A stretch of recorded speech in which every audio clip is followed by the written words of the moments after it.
सरदार वल्लभ भाई पटेल की जन्म जयंती लोक शिक्षण अभियान ट्रस्ट ज्ञानपीठ केंद्र पर आयोजित किया है। इस समारोह के मुख्य अतिथि भाई पीके सिंह जी, आप प्रोफेसर रहे हैं हिमालय गढ़वाल विश्वविद्यालय की। इस कार्यक्रम की अध्यक्षता कर रहे भाई इंजीनियर हरनाम सिंह पटेल जी, जो मोहन नगर पटेल सेवा संस्थान के अध्यक्ष हैं। ISS प्रसाद जी, भाई राम यादव जी, भाई परमानंद जी और मेरे गुरुदेव पूर्व प्राचार्य अतर्रा महाविद्यालय डॉक्टर विष्णुलाल गौड़ जी और जयनारायण शर्मा जी और हरि किशन सिंह जी जो अभी आए हैं। और मैं मिश्रा जी का भी स्वागत करता हूं कि आप थोड़ा लेट आए, लेकिन कोई नहीं आए तो सही, आपका भाषण होगा। ऐसा सरदार वल्लभ भाई पटेल के बारे में सारे वक्ताओं ने बात बता दी। मैं तो आप लोगों का अभिनंदन करता हूं, स्वागत करता हूं कि आप लोग इतनी तादाद में यहाँ आकर सरदार वल्लभ भाई पटेल के बारे में, उनके व्यक्तित्व और कृतित्व के बारे में जानने और समझने की इच्छुक हैं। सरदार वल्लभ भाई पटेल सादगी, ईमानदारी, नैतिकता की प्रतिमूर्ति रहे और निर्भीकता उनके अंग अंग में थी। वो कभी किसी से डरे नहीं। वह किसानों के, कामगारों के, सबके जो नेता थे। खेड़ा आंदोलन, बागडोली आंदोलन के बारे में आप लोगों को पता होगा कि जब अंग्रेजों ने 20% लगान बढ़ा दिया तो सरदार वल्लभ भाई पटेल ही ऐसे थे कि उन्होंने कहा कि हम कर नहीं देंगे और सत्याग्रह किया। और सत्याग्रह का परिणाम यह रहा कि सरकार को, जो ब्रिटिश क्रूर सरकार थी, उस आंदोलन को वापस लेना। और महात्मा गांधी ने कहा कि खेड़ा आंदोलन किसानों का इसलिए सफल हुआ कि सरदार वल्लभ भाई पटेल जैसा महान व्यक्तित्व उसका नेतृत्व कर रहा था। और नमक कानून तोड़ने में जो दांडी मार्च निकाला था महात्मा गांधी ने, उसका सारा जो संगठन था, जो लोगों की व्यवस्था थी, वो सारा सरदार वल्लभ भाई पटेल ने किया। और लोगों को और ब्रिटिश सरकार को भी ये पता नहीं था कि चुटकी भर नमक उठाने से कौन सी क्रांति हो जाएगी। लेकिन 78 लोग केवल चले थे और दांडी तक पहुंचते पहुंचते वहां पर 10,000 लोग हो गए। और वह आंदोलन ऐसा हुआ कि चुटकी भर नमक गांधी जी ने उठाया और ब्रिटिश सरकार ने लाठीचार्ज किया और इतना भयंकर यातना दी। लेकिन महात्मा गांधी, सरदार वल्लभ भाई पटेल ने अपने समर्थकों को यह मजबूत करके कर रखा था कि हमें इनका प्रतिकार नहीं करना है, हम लाठी खाएंगे, हम मारे जाएंगे, लेकिन हम नमक कानून को तोड़ेंगे और हम इसका विरोध नमक कानून को तोड़ने में करेंगे। लेकिन वो जो हम पर यातना दे रहे हैं हमें, उसके बदले हम इन्हें नहीं मानेंगे। और लोगों ने ऐसा ही किया, लाठियां खाई, गोलियां चली वहां, लेकिन लोगों ने अपना हाथ नहीं उठाया। ऐसा नेतृत्व था सरदार वल्लभ भाई पटेल। और बातें तो आप लोग सारे लोग यहाँ कहे हैं, रियासत को किया और सारी चीज की भारतीय अखंडता को उन्होंने किया। सबसे बड़ा काम उन्होंने लोकतंत्र को मजबूत किया। लेकिन आज लोकतंत्र पर सबसे बड़ा प्रहार, लोकतंत्र पर सबसे बड़ा खतरा हो, जो हमारे इन नेताओं ने सपने में भी नहीं सोचा है था कि आजादी के 75 साल बाद भारत के लोगों को 81 करोड़ को रोटी के लाइन में लगना पड़ेगा, जलालत झेलनी पड़ेगी, भीख की तरह पैसा और अनाज मिलेगा। उन्होंने कभी नहीं सोचा। और आज स्थिति यह है कि वह भीख को भी कहते हैं कि ये हम दे रहे हैं, जबकि भारत का जो आम है सबसे ज्यादा 64% टैक्स जो कमजोर वर्ग है, निम्न मध्यम वर्ग है, इनके लोग 64% टैक्स दे रहे हैं। वो आपका नाम नहीं दे रहे हैं, वो अपने टैक्स का पैसा आपने दे रहे हैं। और जो पूंजीपति है देश का, वो 10% भी टैक्स नहीं दे रहा। कहां खड़े हैं हम? केवल बड़े बड़े पूंजीपतियों को मालदार और बनाना चाहते हैं और आम जनता को कमजोर बनाने का काम कर रहे हैं, जो लोकतंत्र के लिए शुभ संकेत है। और दूसरी बात और बताना चाहता हूं, जो संवैधानिक संस्थाएं लगातार उन्हें कमजोर करने का काम किया जा रहा है, कार्यपालिका, व्यवस्थापिका, न्यायपालिका, चुनाव आयोग, जितनी भी आरबीआई सारी जो संस्थाएं हमारे महान पुरखों ने बनाए, उन्होंने देश की जनता के कल्याण के लिए बनाया था कि समाज का, देश का जो अंतिम पायदान पर खड़ा हुआ व्यक्ति है वो भी धीरे धीरे बराबरी में आ जाएगा। लेकिन आज स्थिति ऐसी है कि वह पीछे का पीछे चला जाता है। आज अभी भूख सूचकांक अभी आया है 2023, 125 देशों में 111वें स्थान पर। बांग्लादेश, पाकिस्तान जिसकी हम लोग आलोचना करते अब आते नहीं है, नेपाल और श्रीलंका भूख सूचकांक में हमसे पीछे हैं। हम आगे हैं 111 नंबर, हमारे यहाँ ज्यादा भूखे हैं, उनके यहाँ कम भूख। तो ये स्थिति है। क्या सरदार वल्लभ भाई पटेल साहब ने ये सोचा था कि ऐसा हो? तो लोकतंत्र की दीवारें दरक रही हैं। हम लोगों का कर्तव्य है, आप ये मत समझिए कि आपकी संख्या कितनी, जितने लोग हैं अगर वो संकल्प लेंगे तो कुछ न कुछ तो परिवर्तन होगा। क्योंकि एक उदाहरण देकर अपनी बात समाप्त करूंगा कि चिड़िया चोंच में पानी भरकर ले जा रही और आग लगी हुई थी, उस पर गिरा रही थी। वहां जो पक्षी और थे उन्होंने कहा कि तेरे इस चोंच के पानी से यह आग शांत थोड़ी हुई।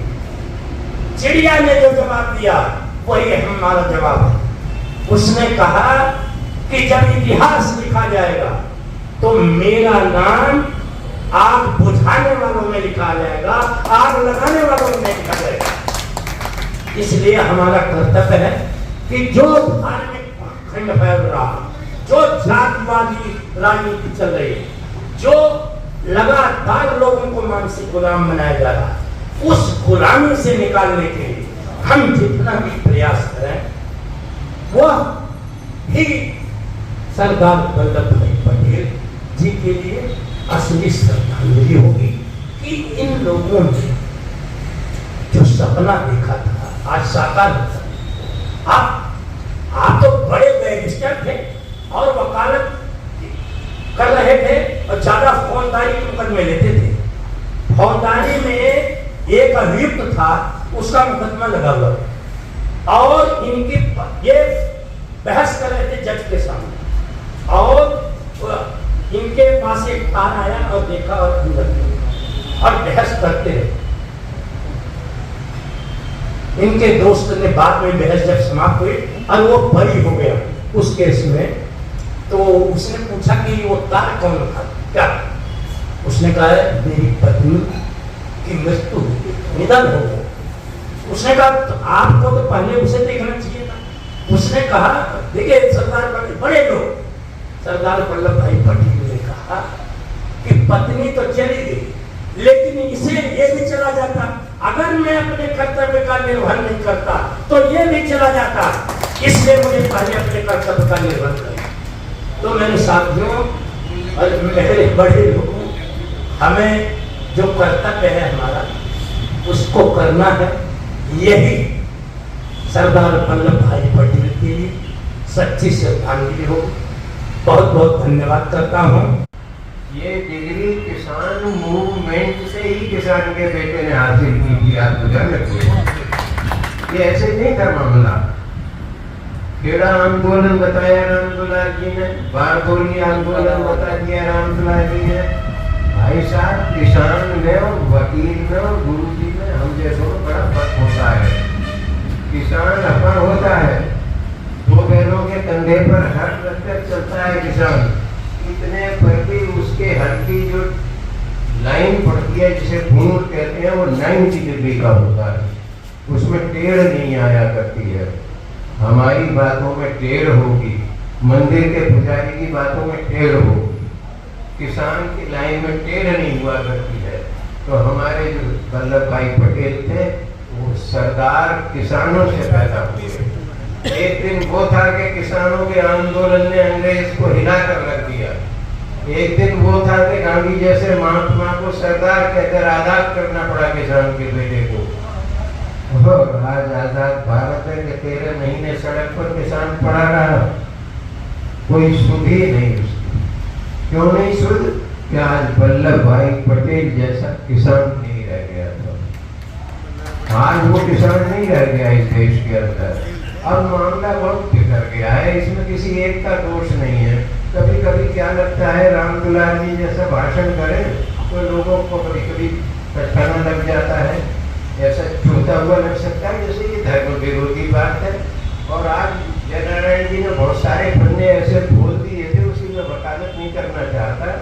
फिर आप ध्यान दे लीजिए, धर्म के सीधे सीधे माने होते हैं भाई साहब सामाजिक कर्तव्य, जो सबके लिए आवश्यक होता है उसका नाम धर्म है। आप ये बताइए, हनुमान चालीसा का रोजाना पाठ करें और आपको कोई सड़क पर बच्चा गिर गया रिक्शे से और बीच में नाला पड़ा है और आप इतने भी हनुमान जी नहीं कि छलांग लगा करके बच्चे को उठा करके सड़क कर देना, तो हनुमान चालीसा पढ़ करके क्या करेंगे आप? हनुमान चालीसा पढ़कर क्या मिलना है? आपके देश में आज तक ये रिवाज चला आ रहा है, पता नहीं अब निभ रहा है नहीं निभ रहा है, तो मैं नहीं निभाता हूँ, मुझे नहीं मालूम चला कि हमारे यहाँ हर पूर्णमासी के लिए सत्यनारायण की कथा होती है। वो असत्य से जीता है हिंदुस्तान आज की घड़ी। मंदिर में असत्य, मस्जिद में असत्य, पाठशालाओं में असत्य, कॉलेज में असत्य, चुनावों में घोर असत्य। आप समझ लीजिए, चुनावों में घोर असत्य, धोखाधड़ी, कोई आयरन बिल नहीं है। मैं आपसे कहता हूँ, मैं अपनी बात पूरी कर दूं। भारत माता हमारी प्यारी है, किसान हमारे में और सरदार वल्लभ भाई पटेल में रिश्ता है, वो मैं आपसे बता दूं। वल्लभ भाई पटेल का जन्म नंसाल में हुआ।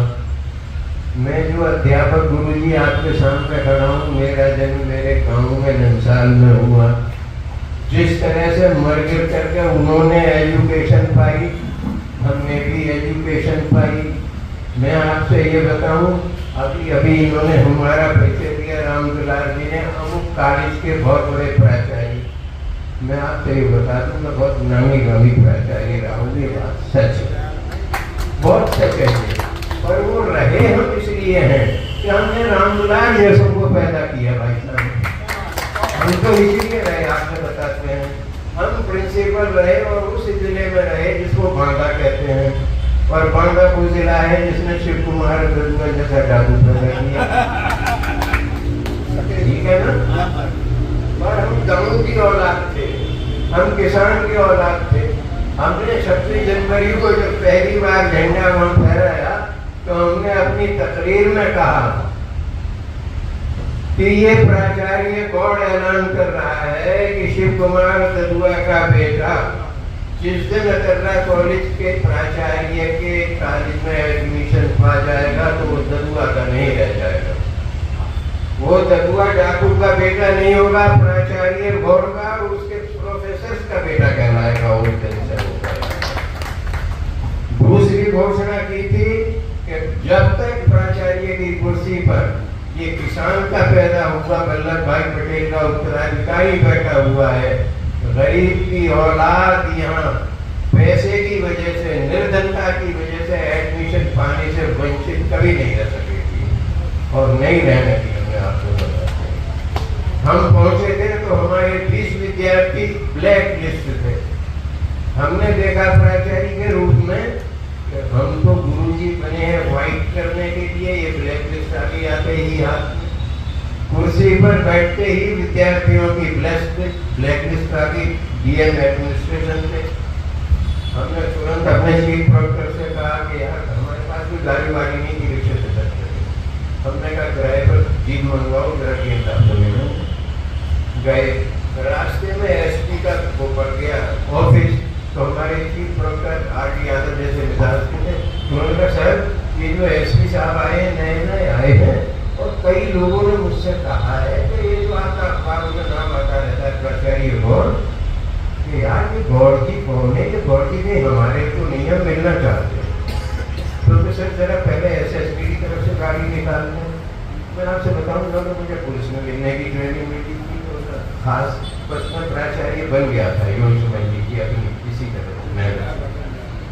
हुआ क्या, एसएसपी बैठे उनके बंगले में और वो जब निकले तो बड़े सादा वेश में और तिलक चंदन लगाए हुए थे।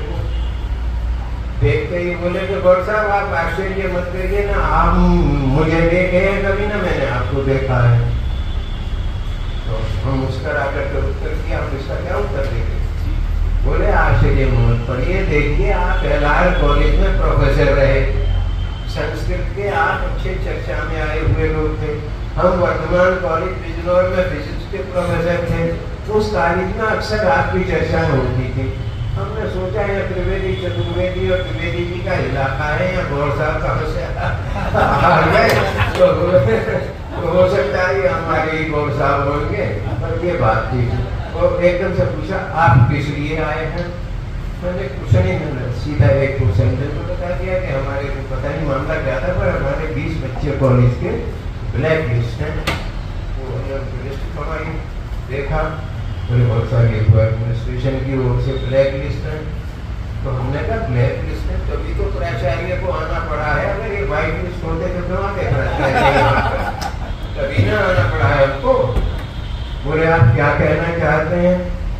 हमने कहा हम डीएम से विनम्रता से ये कहेंगे कि श्रीमान जी अतर्रा कॉलेज अधिक से अधिक सारा उसका रकबा, बहुत बड़ा कॉलेज था, सारा रकबा देखा जाएगा तो ज्यादा से ज्यादा 1.5-2 किलोमीटर का रकबा होगा उसका, जिसके अंदर वो कॉलेज होगा। पर आपका कॉलेज है बांदा जिला, आपको पुलिस भी मिली हुई है, आप जब चाहे लाठीचार्ज करा सकते हैं जनता के ऊपर, ब्लैक लिस्ट के ऊपर। मैं आपसे पूछना चाहता हूँ कि जिन्हें आपने ब्लैक लिस्ट कर दिया है, क्या वो डीएम साहब आपके कॉलेज से आउट कर दिए गए हैं? वो बांदा जिले में रह रहे हैं कि नहीं रह रहे हैं? एसपी से बिल्कुल बांदा जिले में ही रह रहे हैं। हमने कहा आप SSPA में प्राचार्य निहत्था आपसे कहता हूँ, अगर ये आपके जिले में रह सकते हैं राखी वालों के, तो निहत्ते गौर साहब के चेले क्यों नहीं हो सकते हैं? क्यों नहीं हो सकते हैं? ये इसी समय इनकी ब्लैक लिस्ट रद्द कराने को हम आए हैं। वो मुस्कुराते हुए बोले कि कहीं फिर जाएंगे आप DM साहब से, हमको दे दीजिए। दूसरे ही मॉर्निंग को SDM ऑर्डर लेकर पहुंच गए कि आपके बच्चे सारे के सारे व्हाइट लिस्ट हो गए। अब मैं अपनी बात खत्म करता हूँ। चुनाव सिर पर आ गए हैं, देश में आपके में आंधी चल रही है। भाई साहब, ये सरदार वल्लभ भाई पटेल का देश है, ये आयरन के आदमियों को चाहता है। इसमें पहली बार हम देख रहे हैं कि गृहस्थों से ज्यादा बाबा चुनावों में रुचि रखते हैं। बाबाओं के प्रचार मंडल देश में बहुत तगड़े हो गए हैं। चलो, भगवान कृष्ण गीता का उपदेश करने वाले का ये देश है। हम आशा करते हैं कि आखिर में बाजी आज नहीं होगी तो कल होगी। देश में बाजी तो किसानों के हाथ में आकर के रहेगी। जय हिंद। मैं जानता हूँ बार बार प्रश्नों से हम लोग घिर जाते हैं। जब गाँव की ओर शहर की ओर जाते हैं तो लोग पूछते हैं कि हमारा प्रधानमंत्री सरदार वल्लभ भाई क्यों नहीं हुए, जवाहरलाल नेहरू जी क्यों हुए। मन में पीड़ा उत्पन्न होती है। मन कहता है निर्धन को धनवान ने समझा सदा हकीर, और मुस्कानों ने कब बढ़ी आंसू की गहरी। सरदार पटेल जी घर गांव के व्यक्ति थे। उनके आंसू की आवाज, उनकी दर्द की पीड़ा वो जानते थे। किसानों की पीड़ा जानते थे, लोगों की पीड़ा जानते थे। उनकी अदम्य शक्ति थी कि उनको भारतीय राजनीति में ले लिया गया, नहीं तो गरीब लोगों को उस राजनीति में लेने का प्रश्न ही क्या उठता है। वो सरदार वल्लभ भाई की अपनी शक्ति थी जिसको उनको राजनीति में लिया गया। जब देश के सामने कोई भारी विपद पड़ती थी, किसी व्यक्ति के सामने भारी विपद पड़ती थी, उस समय सरदार वल्लभ भाई वहां पटेल उपस्थित हुआ करते थे। अब लोग यार इस समय हिंदू मुस्लिम की बात करते हैं, जाति और धर्म में देश बदल गया है, उसी की बात हो रही, उसी की चर्चा हो रही है। जो सामाजिक बात, राष्ट्रीय बात करता है उसकी कोई तरजीह नहीं है। तो ऐसा भारत हो गया है, लेकिन हम लोग चाहते हैं ऐसा भारत न बने। कौमों को कबीलों में मत बांटिए, कौमों को कबीलों में मत बांटिए, इस सफर को मेलों में मत बांटिए। एक नदी की तरह है हमारा वतन, इसे तालों और झीलों में मत बांटिए, इसे तालों और झीलों में बंटवारे की ऐसी प्रक्रिया हुई है। अब लोग उस समय भी सरदार वल्लभ भाई को कोई तरजीह नहीं देता था, लेकिन तरजीह देना पड़ता था। दो शब्द है, किसी काम के लिए मजबूरी मत बनो, मजबूर बन जाओ। और आप में क्वालिटी है तो आपको पूछना पड़ेगा। ऐसा सरदार वल्लभ भाई में पटेल में बात थी। वो लोगों की मजबूरी थी सरदार वल्लभ भाई को पूछने की। अब इस देश में पहले क्या था, हर 3 गांव पर एक छोटा सा रियासतदार हुआ करता था। इतनी बड़ी रियासतें थी। सरदार वल्लभ भाई ने जब अंग्रेज चले गए तो उन्होंने सबको आजाद कर दिया। गांव के छोटे व्यक्ति से लेकर के बड़े व्यक्ति तक, पूरे शहर के बड़े बड़े लोगों तक सब आजाद हो गए। अब इसको भारत कैसे बनाया जाए? इसको भारत बनाया सरदार वल्लभ भाई पटेल ने। सबको अन्वय विनय करके, सबसे वार्तालाप करके एक बड़ा समग्र भारत, एक मजबूत भारत बनाने की उन्होंने जो प्रेरणा दी, इसके लिए मैं उनको सल्यूट करता हूँ, नमन करता हूँ। वास्तव में नमन करने वाला व्यक्ति बहुत बड़ा हो जाता है, लेकिन उस समय की जो राजनीति थी वो भी सरदार वल्लभ भाई से होकर नहीं गुजरती थी। एक बार राजनीति पर चर्चा हो रही थी,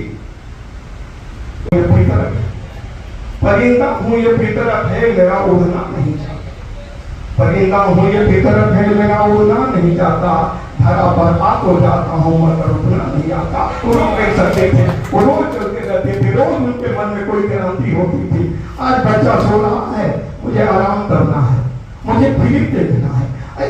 ये सरदार वल्लभ जैसे विचारों के लोग पैदा क्यों नहीं हो रहे हैं? ये हमारी कमी है। हमने अपने बच्चों को ये शिक्षा देने से रोक दिया, हमने अपने बच्चों को इन सिस्टम बताने को रोक दिया है। तो हमें एक बार पुनः ऐसे विचारों की जागृति करनी होगी, लोगों में विचार करना होगा। और बड़ा अच्छा लगा। अब देखिए, नाचल में सितारों को सजाने की कसम खाओ, नाचल में सितारों को सजाने की कसम खाओ, न हाथों में अपनी मेहंदी रचाने की कसम खाओ। अरे आपस की मिली सिकुड़े मिटा लेंगे किसी भी दिन, पर देश की माटी बचाने की कसम खाओ, पर देश की माटी बचाने की कसम खाओ। देश की माटी तभी बचेगी, ये देश अक्षुण्ण तभी रहेगा जब सरदार वल्लभ भाई जी जैसे विचारों का यहाँ पर समग्र विचारधारा का यहाँ और लोग होंगे, विचारों का आदान प्रदान होगा, इस संस्कृति का समाधान होगा। इन्हीं शब्दों के साथ जय हिंद, जय भारत।